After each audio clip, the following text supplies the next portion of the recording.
Mary Kay says Browns Kevin Stefanski will consider giving up play calling to offensive coordinator Tommy Rees and other changes during the bye. Injury updates, Carson's, Quinshawn Judkins, and much, much more. Now, I'm going to play this video clip and let you guys see why I feel like Tommy Rees, along with Shedeur Sanders, could potentially be in play. I got treatment out here. I can't be, I got to get ready. Big ready. Another massive leak just surfaced from the one franchise that refuses to let us catch our breath, the Cleveland Browns. This time, insider Mary Kay Cabot is dropping a bombshell. Shedeur Sanders could be making his long-awaited return, with play-calling duties potentially getting ripped away from Kevin Stefanski and given to offensive coordinator Tommy Rees. Like the video if you love Shedeur. Comment SS100 if you want Shedeur to start in the NFL. I'll be honest with you, this feels almost too good to be true. Yesterday, we were sitting here talking about how Stefanski seemed cemented in his ways, impossible to move off his stubborn decisions. Now this report drops out of nowhere. But let's call it what it is. This isn't Kevin Stefanski suddenly seeing the light. This screams front office takeover. It looks like the Browns' higher-ups have finally hit their limit with his play-calling disasters and are ready to force his hand on real change. Now, no doubt about it, there is something strange going on in Cleveland. I think we have an inside war that we really don't know what war is going on. Is it Andrew Berry versus Kevin Stefanski? Is it Shedeur Sanders versus Kevin Stefanski? There's a lot that's definitely going on right now behind the scenes. If everything Mary Kay reported turns out to be true, it feels like the Browns are making this move just to quiet the growing fan revolt. The timing reveals everything. The criticism has been relentless, and this sudden shift looks more like damage control than genuine strategy. But if it actually happens, this could mark one of the biggest turnarounds for Cleveland fans in years. Shedeur's return has been overdue for weeks. Everyone saw it coming except the people in charge. The team had no viable alternatives left. The offense was in shambles, team chemistry had evaporated, and fans were losing faith. Bringing Shedeur back isn't just about hope anymore. It's about survival. It's the only realistic shot the Browns have at restoring excitement and belief in that locker room. But what really shocked everyone was the revelation about Stefanski potentially losing play-calling duties to Tommy Rees. Nobody anticipated that development. Even now, skepticism lingers about whether it'll actually materialize. Stefanski has made questionable decision after questionable decision and somehow maintained his position as if nothing's wrong. The way he's been protected almost suggests the ownership owes him something, because any other coach would have faced accountability months ago. His poor play designs, his inexplicable loyalty to Dillon Gabriel that made no sense to fans, analysts, or even objective observers have pushed this franchise to the brink. If these reports prove accurate, this might finally be the wake-up call the Browns have been avoiding. And for once, it could actually signal the beginning of substantial change. Still, it raises the obvious question. Why did it take this long for the Browns to recognize what was obvious to everyone else? What were they waiting for? Did they seriously need to endure this many losses just to identify the core problem? Why did they gamble with Shedeur's career just to protect a rookie quarterback who clearly wasn't ready for the responsibility? It's staggering how they kept ignoring the obvious while the losses piled up. Fans have been vocal about this for weeks. The media has been relentless, yet the Browns acted like everything was acceptable and just needed minor adjustments. The fact that it required this level of pressure, this much fan outrage, and this many defeats for them to respond is genuinely embarrassing. The only voices still defending Stefanski are a handful of insiders trying to protect his reputation, but the reality is undeniable. He's ineffective at play calling. He's poor at critical decision-making, and he's clearly not the right leader for this franchise. There is something going on here that is weird, strange, and dysfunctional, and inconsistencies. Why did they take him in the 5th round? Would he rather have gone somewhere else? Who drafted him? Who really wanted him? Why didn't he get any reps and opportunities in training camp when he's the more talented guy and Dylan Gabriel is the less talented guy. Then there's Shedeur, the real casualty in this entire debacle. Who's going to acknowledge what he's endured? The mental toll he's carried because of this organizational dysfunction is difficult to comprehend.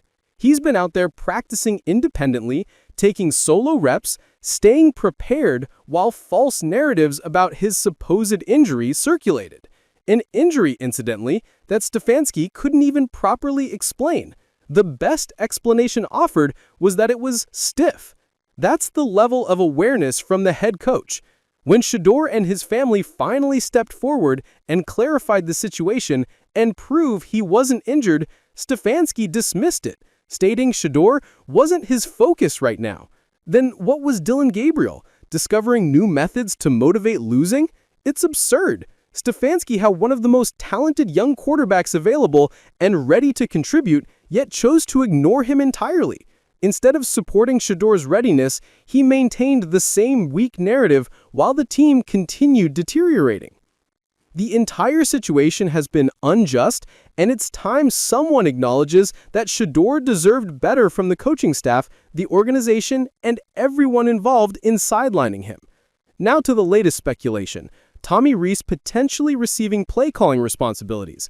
Honestly, do you believe it'll actually happen? Because if it does, the implications are significant. The partnership of Rees and Shedeur already sounds like exactly what the Browns desperately need. People are already speculating that once Rees assumes play-calling duties, he'll place his confidence in Shedeur as his quarterback. And frankly, that's what everyone's been anticipating. If this materializes, it could transform everything for Cleveland. The prospect of Shedeur finally operating within a system designed around his strengths under a coordinator who understands how to maximize his talent is genuinely exciting. Fans have already been revisiting footage of Rees and Shedeur working together during practice. If you're here, you're here. Okay. I'm coming up high.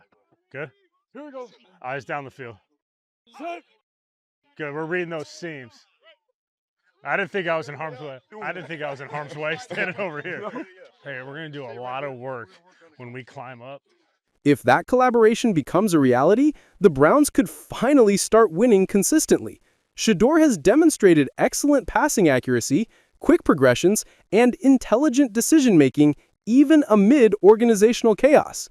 Tommy Rees understands how to design schemes that complement his quarterback's capabilities, which is precisely what Cleveland needs. Under Rees's coordination, offenses have produced improved passing statistics, faster tempo, and more sustained drives. With him calling plays and Shedeur executing the offense, the Browns could finally address what's been broken: fewer stalled possessions, increased scoring, and an actual coherent strategy instead of constant confusion. Says, hey, we're sticking with Dylan. He's our starter for the Jets game. It's going to get loud again going into that game, and then especially if Dylan performs poorly again. Right. And maybe that's the decision they come to. Let's give Dylan one more game and see if he can play his way out of the funk. See if he can distribute the ball to the receivers and make this offense go a little bit more. Maybe that's what they'll decide. This isn't some minor controversy that should be forgotten simply because roster changes are happening. There must be accountability. Stefanski can't just move forward as if none of this occurred. He owes explanations, and more importantly, he owes apologies, not just to Shedeur, but to every fan who watched the Browns crumble because of his stubbornness. Again, they did not think they were going to find their franchise quarterback in this draft, but they wanted to draft at least one.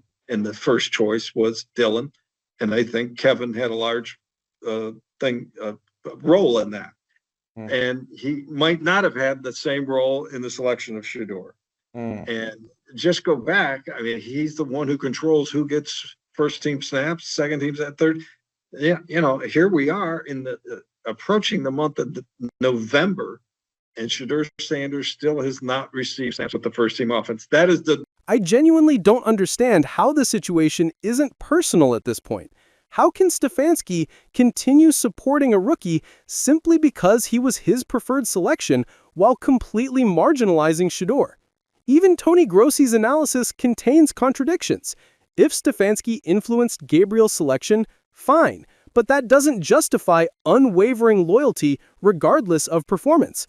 And even accepting Gabriel was a reasonable pick, how can anyone defend not adjusting strategy based on game circumstances? That's fundamental coaching responsibility. You don't prove points at your team's expense. So, and I heard that given a second chance, he would have answered that question differently. Okay. So I think I can win with him, in certain, and over time develop him to keep him in there. But I think the New England game was a terrible setback for Gabriel. And I think the realization during this. Hearing that Stefanski finally recognized his error honestly just prompts head shaking. Let's be candid. This isn't profound reflection. This is damage control. This is not about learning. It's about job preservation. He's scared. Every press conference has become uncomfortable viewing as he struggles justifying poor decisions. The pressure is finally breaking through. This isn't realization, it's panic. Now that developments are accelerating, let's not celebrate prematurely. We need to see Shedeur back on the field and Reese actually assuming play-calling responsibilities. Until then, we'll remain patient, observe closely, and monitor every move from Cleveland. What do you think of Mary Kay's revelation? Do you believe it'll actually happen? Drop your thoughts in the comments. If you're invested in these insider updates, make sure to subscribe and enable notifications so you don't miss what unfolds next. Peace.